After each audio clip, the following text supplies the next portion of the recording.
And now we see with the SH Figuarts Ryu, it's currently on sale, last I checked, for $40 on Toy Arena. That's down from $80. Down from 80 to 40, a 50% price cut. And on Big Bad Toy Store, I think it's on sale for like $62 or something like that, like 60 something dollars, I think. So why is that happening? Why is the SH Figuarts Ryu being heavily discounted? Because people are buying Jada Toys and Storm Arena and not the overpriced SH Figuarts, okay? So if Bandai had actual competition for Dragon Ball figures, another company making solid figures for good prices, then we would see way more sales on SH Figuarts, way better sales, because people would realize, the so-called retailers would realize, they'd be like, hey man, SH Figuarts aren't selling as well as they did before because people are buying the Jada Toys, they're buying the Storm Arena, they're buying the whatever, and they don't want to pay $80 for a figure that looks worse than the Storm Arena, and doesn't look that much better than the Jada Toys. If Bandai had that kind of competition for Dragon Ball, we would be in a much better position as collectors. So people will defend Bandai and say, oh, it's because of this, it's because of that, blah, blah, blah, blah. The reason you have to try to explain Bandai's prices, the reason you have to defend Bandai's prices, the reason you have to try to find some solution, some explanation is because they're scamming you.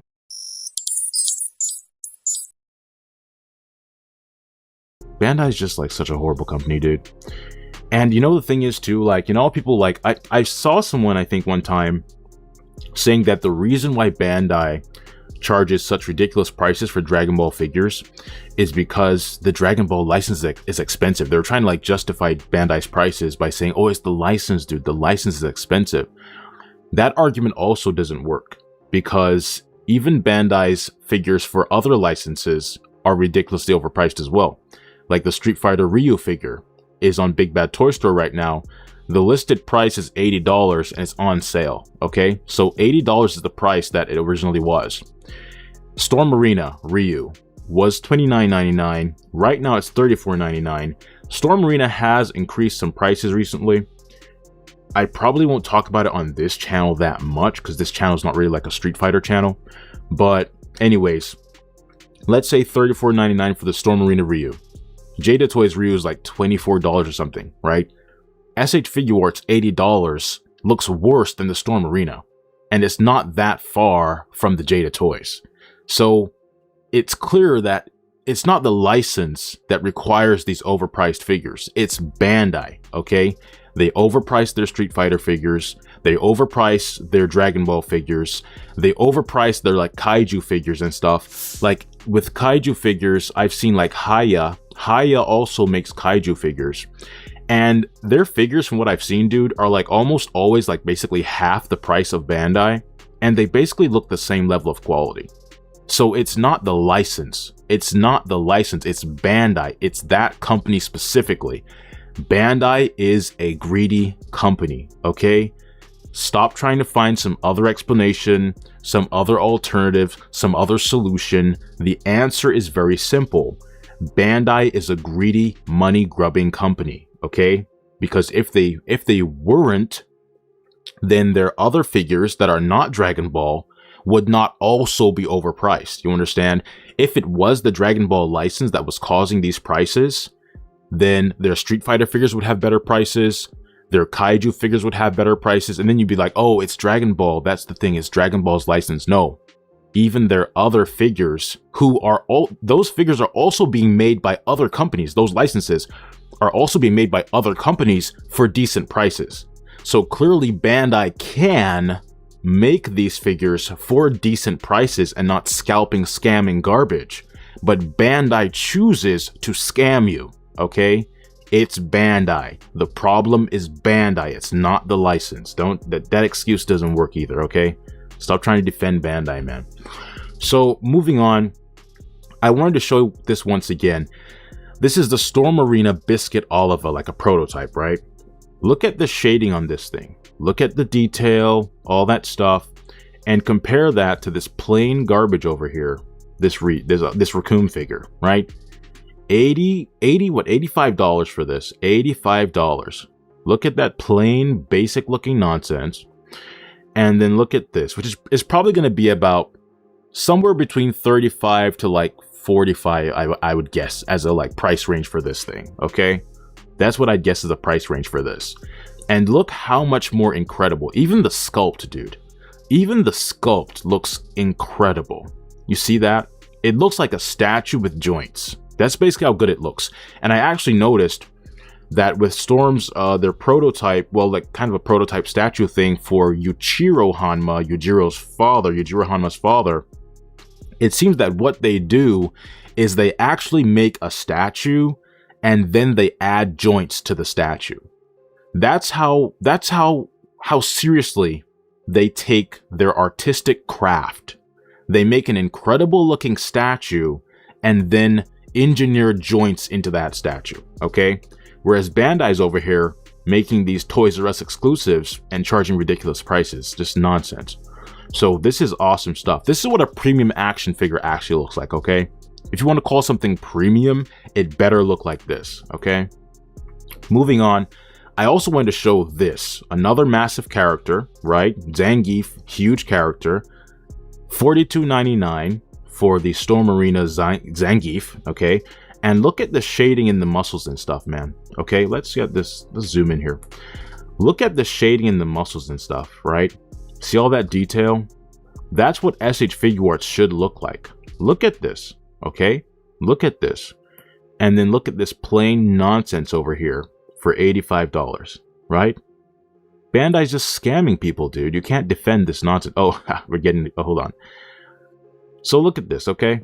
And then you have this right here as well. See all the shading and the detail and the muscles and stuff like that, man. Okay? SH Figuarts should have this kind of detail. You see?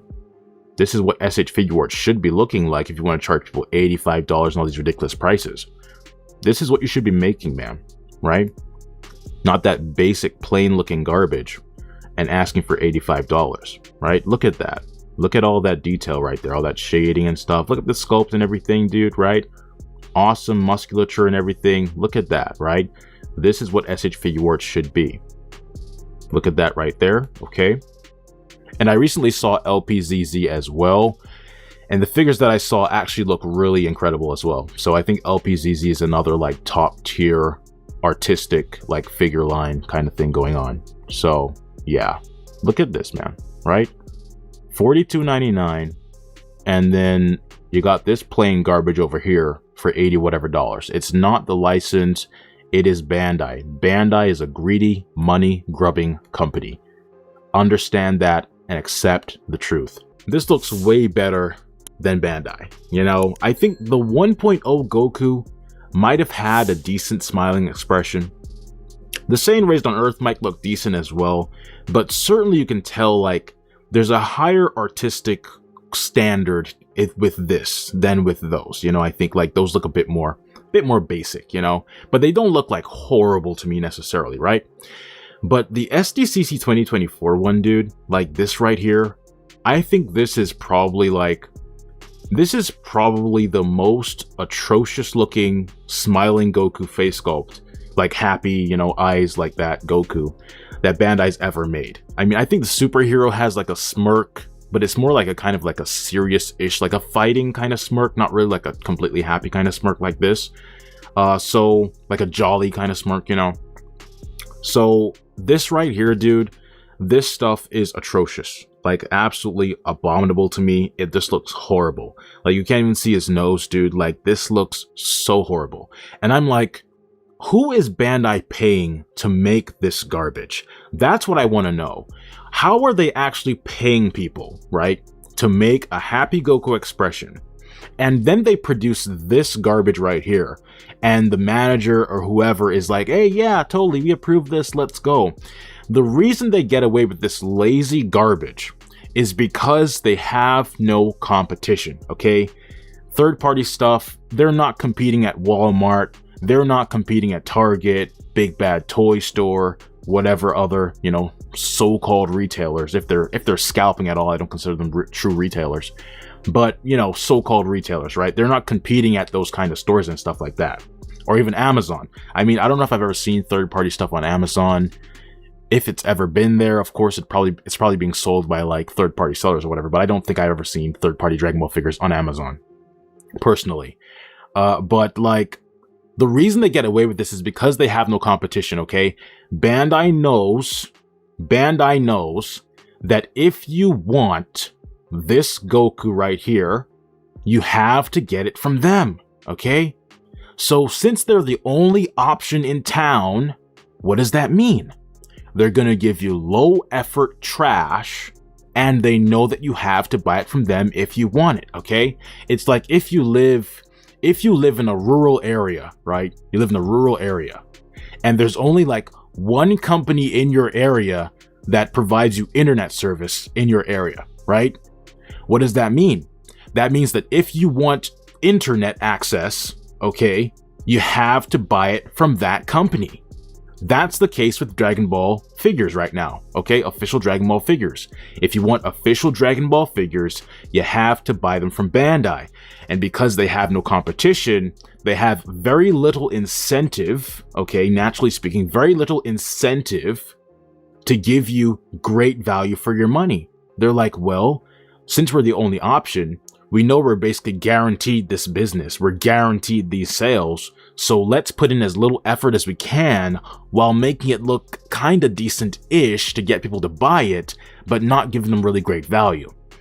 When companies have competition, they actually have to try to outprice each other and stuff like that, okay? They have to be like, okay, these guys are offering this figure for, let's say, $40. If we offer ours for $35, we should be able to get more sales than them, or like take sales away from them or whatever. You see, competition makes companies adjust their pricing, adjust their business practices, and that kind of stuff like that, okay?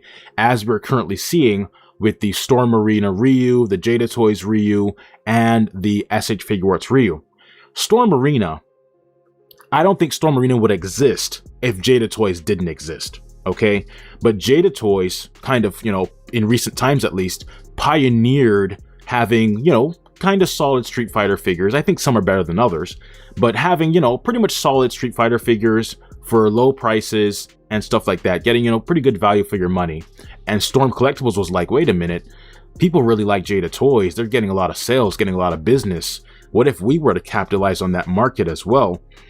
And so they then stopped, you know, focusing only on those, like, you know, basically 1/10 scale, like $100 figures or whatever, and started actually producing smaller figures for lower prices. And now, because of Jada Toys having basically started that in recent times, we now have awesome looking Storm Arena figures for lower prices. You see, so Jada Toys basically inspired Storm Arena to offer better prices for products, okay?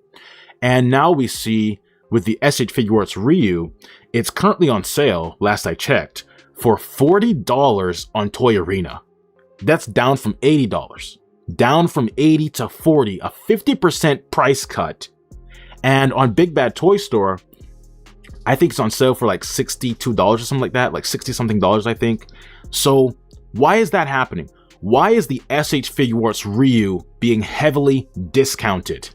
Because people are buying Jada Toys and Storm Arena and not the overpriced SH Figuarts. Okay, so if Bandai had actual competition for Dragon Ball figures, another company making solid figures for good prices, then we would see way more sales on SH Figuarts, way better sales, because people would realize, the, you know, so-called retailers would realize, they'd be like, hey man, SH Figuarts aren't selling as well as they did before because people are buying the Jada Toys, they're buying the Storm Arena, they're buying the whatever, and they don't want to pay $80 for a figure that looks worse than the Storm Arena, you know, and doesn't look that much better than the Jada Toys.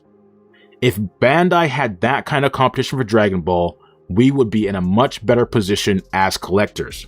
So people will defend Bandai and say, oh, you know, it's because of this, it's because of that, blah, blah, blah, blah. The reason you have to try to explain Bandai's prices, the reason you have to defend Bandai's prices, the reason you have to try to find some solution, some explanation is because they're scamming you, okay? No one has to try to rationalize Jada Toys' prices. You don't see anyone breaking down Jada Toys' prices saying, oh, well, it's because of this, it's because of that, blah, blah, blah. No one has to do that because the prices are reasonable.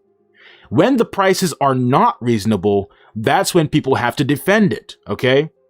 So if you see people defending the prices of certain products and stuff like that and trying to explain it away, that likely means 99% chance you're getting scammed. And the people who want to, like, you know, love the company and say thank you Tamashii and stuff like that, those people now have to try to, you know, rush to the defense of the company, okay? That sort of thing doesn't happen when the prices are reasonable, because people are like, okay, this is a good price, solid figure, whatever. But when you're scamming people, a lot of people are going to be like, dude, this is overpriced, this is a scam, whatever, whatever. And then the, like, you know, the Bandai army has to now try to defend Bandai, okay? So if you see that happening, a bunch of people trying to explain away prices, provide justification or whatever, it's probably because you're getting scammed. And that's the case with Dragon Ball.